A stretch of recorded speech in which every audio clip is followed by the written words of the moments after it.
ఈ నెల 22వ తేదీ అయోధ్యలోని రామ మందిరంలో శ్రీరాముల వారి విగ్రహ ప్రాణ ప్రతిష్ఠ చేసిన శుభ సందర్భంగా ఇందుకూరుపేట మండలంలోని అన్ని గ్రామాలలో స్వామివారి అక్షింతలు పంచుతూ అలాగే గోడలపైన జై శ్రీరామ్ అంటూ రాస్తూ తమ భక్తిని చాటుకున్నామని స్థానిక భక్తులు నెల్లూరు శ్రీనివాసులు తెలిపారు. ఈ రోజు సాయంకాలం మండలంలోని ప్రతి ఇంట్లో 2 దీపాలు వెలిగించి శ్రీరాముడి భక్తిని చాటుకోవాలని పిలుపునిచ్చారు. ఈ కార్యక్రమంలో అత్తిపాటి శివకుమార్, నెల్లూరు శ్యామ్ మరియు భక్తులు పాల్గొన్నారు.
जय श्री राम, जय श्री राम, जय श्री राम, जय श्री राम, जय श्री राम, जय श्री राम.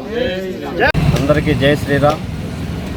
అయోధ్యలో శ్రీ రాముల వారి దివ్యమైన భవ్యమైన దేవాలయంగా నిర్మితమై ఈ నెల 22వ తేదీన ప్రాణ ప్రతిష్ఠ చేసి శ్రీరాముల వారిని అక్కడ నిలుపుదల చేసినందుకు అందరికీ జై శ్రీరామ్.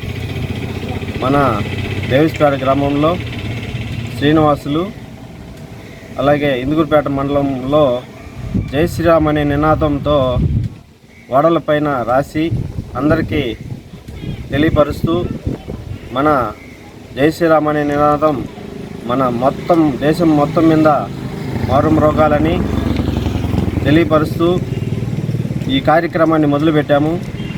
అలాగే ప్రతి ఒక్క ఇంటి పైన కూడా శ్రీ రాముల వారి జెండా ఎగరవేసి 22వ తేదీన రాముల వారి దివ్య ఆశీస్సులతో ప్రతి ఇంటికి అక్షింతల కార్యక్రమం కూడా పంచాము. అలాగే సాయంత్రం రాముల వారి ఆశీస్సులతో 2 దీపాలు కానీ మన ఇంటిల పాది దీపావళిగా నిర్వహించేందుకు సన్నాహాలు చేస్తున్నాం. జై శ్రీరామ్.